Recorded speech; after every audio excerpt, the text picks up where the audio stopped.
नमस्कार मित्रांनो, माझं नाव आहे शिवून आणि राशन कार्डचं नवीन जी आर आलेला आहे. तर मी आज तुम्हाला सांगणार की जी आर मध्ये काय काय आहे. साठी अतिशय महत्त्वपूर्ण हा व्हिडिओ आहे. महत्त्वपूर्ण बातमी आहे. तर काय आहे महत्त्वपूर्ण नवीन जी आर ते इथे समजून घ्या. तर इथे पाहू शकता अपात्र शिधापत्रिका मोहीम राबवण्याबाबत 4 एप्रिल 2025 रोजी एक जी आर काढण्यात आलेला आहे. आणि या जी आर मध्ये अपात्र जे काही शिधापत्रिका आहेत ते आता बंद होणार आहेत. जे अपात्र आहेत ते आता त्यांना धान्य मिळणार नाही. त्यांची नावं जे आहेत ते काढून टाकण्यात येणार आहेत. असे कोणकोणते व्यक्ती आहेत ज्यांचे अपात्र होणार आहेत, ज्यांची नावं काढून टाकणार आहेत, ते इथे या जी आर मध्ये स्पष्ट माहिती दिलेली आहे. आणि त्यानुसारच तुम्हाला जो काही फॉर्म आहे तो फॉर्म भरायचा आहे. तो सुद्धा फॉर्म मी तुम्हाला सांगणार आहे. तर अशा पद्धतीचा हा नवीन जी आर आहे. का जी आर आहे तर इथे पाहू शकता सगळी माहिती या जी आर मध्ये दिलेली आहे. इथे पहा राज्याचा जो काही कोटा आहे तो 700.16 लक्ष लाभार्थी संख्या शिधापत्रिका धारक झालेले आहेत. आणि हा कोटा पूर्ण झाल्यामुळे इथे नवीन जे काही रेशन आहे, नवीन जे काही लाभार्थी आहेत त्यांना जोडणं समाविष्ट करणं हे शक्य होणार नाही. आणि त्यामुळेच जे अपात्र असतील, जे दुबार असतील, जे स्थलांतरित असतील, जे मयत लाभार्थी असतील, जे अपात्र आहेत, अशा प्रकारचे जे काही रेशन आहे त्यांचे बंद करण्यात येणार आहे. आणि जे काही नवीन असतील, जे पात्र आहेत त्यांना यामध्ये टाकण्यात येणार आहे. काय शासन परिपत्रक काय सांगते ते इथे समजून घ्या. तर इथे पहा, शासन परिपत्रक केंद्र शासनाकडून यापूर्वी प्राप्त झालेल्या निर्देशनानुसार अपात्र शिधापत्रिकाचा शोध घेऊन अशा शिधापत्रिका रद्द करण्याच्या सूचना व सर्व क्षेत्रीय कार्यालयांना वेळोवेळी देण्यात आलेल्या आहेत. लक्ष्य निर्धारित सार्वजनिक वितरण व्यवस्था नियंत्रण आदेश 2015 मधील तरतुदीनुसार शिधापत्रिका तपासणी ही निरंतर प्रक्रिया आहे. म्हणजे तपासणी आता शिधापत्रिकेची तुमची होणार आहे, ज्यामध्ये अंत्योदय असेल, प्राधान्य कुटुंब लाभार्थी असतील, म्हणजे केसरी रेशन कार्ड असेल, पिवळं रेशन कार्ड असेल, तसेच शुभ्र रेशन कार्ड असेल, असे प्रकारच्या सर्व शिधापत्रिकांची तपासणी करण्यासाठी दरवर्षी आता 1 एप्रिल ते 30 मे या कालावधीमध्ये शोध मोहीम राबवण्यात यावी, हा या प्रकारचा शासन निर्णय आहे. म्हणजे दरवर्षी आता 1 एप्रिल ते किती 31 मे या कालावधीमध्ये शोध मोहीम दरवर्षी राबवण्यात येणार आहे. आता या शोध मोहीम मध्ये काय काय होईल तर ते पहा. तुम्हाला फॉर्म भरून द्यायचा आहे. तो फॉर्म कुठला भरून द्यायचा आहे तो सुद्धा मी तुम्हाला सांगणार आहे. तर इथे पहा, शिधापत्रिकाधारकाकडून माहिती घेणे. आता काय काय माहिती घेणार आहे आपल्याकडून तर राज्यातील प्रत्येक शिधापत्रधारकांच्या शिधापत्रिकेची शासन निर्णयानुसार तपासणी करावी, हा पहिला पॉईंट आहे. त्यानंतर वरीलप्रमाणे तपासणी करण्यासाठी त्या विभागामध्ये कार्यालयाच्या क्षेत्रातील रास्तभाव शिधावाटप दुकानदार यांच्या मार्फत ठरवून दिलेल्या वेळेत सोबत जोडलेल्या शिधापत्रिका तपासणीचा जो काही नमुना फॉर्म आहे तो विनामूल्य उपलब्ध करून देण्यात यावे, असं सुद्धा सांगण्यात आलेलं आहे.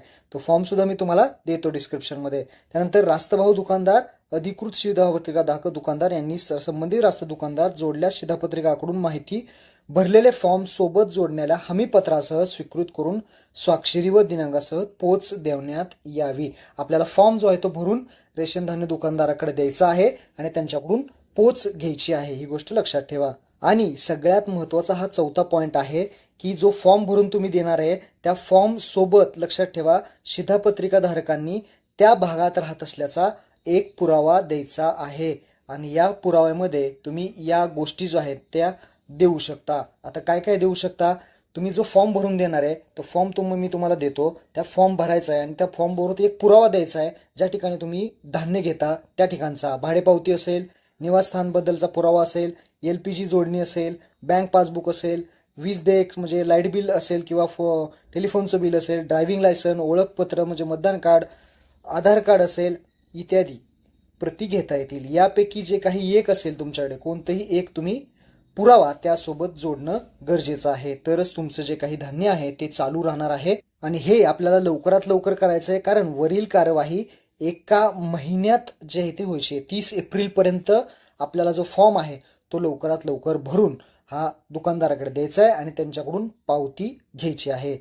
आता यामध्ये जर तुम्ही पाहिलं तर पहा, शिधापत्रिकेची तपासणी होणार आहे. आणि या तपासणी कशी होणार आहे तर तपासणीमध्ये जर पाहिलं तर इथे पहा सांगण्यात आलेले एका कुटुंबामध्ये एकाच पत्त्यावर 2 शिधापत्रिका जर दिल्या असतील तर त्या रद्द होतील. म्हणजे जाणार नाही याची दक्षता दिल्या जाणार नाही याची दक्षता घ्यावी, अशी तपासणी आहे ती होणार आहे. आणि सगळ्यात महत्त्वाचं, जी काही शिधापत्रिका तुम्हाला भेटणार आहे किंवा दिली जाणार आहे, नवीन शिधापत्रिका जर कोणी घेईल तर त्यांच्या कुटुंबाच्या वार्षिक उत्पन्नानुसार इथे जी उत्पन्नाची अट आहे ती लावण्यात येणार आहे. आणि सगळ्यात महत्त्वाचं, छाननी करताना जर काही संशयास्पद जर कागदपत्र वाटलं तर त्यांची तपासणी ही पोलिसांकडून सुद्धा तपासणी करून घेण्यात यावी, असं सुद्धा या जी आरमध्ये सांगितलेलं आहे. तसेच विदेशी नागरिकांना एकही शिधापत्रिका दिली जाणार नाही याची काटेकोरपणे दक्षता घेण्यात यावी, असं सुद्धा अधिकाऱ्यांना इथे सांगितलं आहे.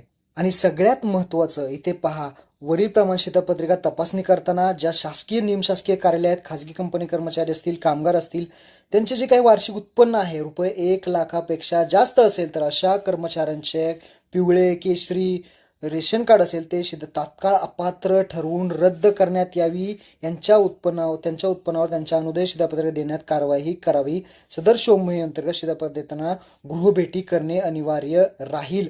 घरी तपासणी होणार आहे. आणि ज्यांचं उत्पन्न पाहू शकता इथे 1,00,000पेक्षा जास्त असेल अशा रेशन जे कुणाचं असेल, जे रेशन आहे ते रेशन कार्ड, रेशन धान्य हे आता बंद करण्यात येणार आहे. कुठलंही कार्ड असू द्या, 1,00,000पेक्षा जर जास्त उत्पन्न असेल तर ते आता बंद होणार आहे. आणि यामध्ये अजून काही चेकिंग होणार आहेत, जसं की दुबार रेशन असेल, अस्तित्वात नसलेले व्यक्ती असतील, मयत व्यक्ती असतील, या लाभार्थ्यांना यामधून वगळण्यात येणार आहे. त्यांचं धान्य बंद करण्यात येणार आहे, त्यांचं नाव काढून टाकण्यात सुद्धा येणार आहे. अशा प्रकारचा हा जी आर आहे. हा जी आर तुम्हाला डिस्क्रिप्शनमध्ये देतो. आणि जी आर मध्येच शेवटी हा फॉर्म दिलेला आहे. यामध्ये शिधापत्रिका तपासणी नमुना आहे, उजव्या साईडला एक फोटो चिटकवायचा आहे.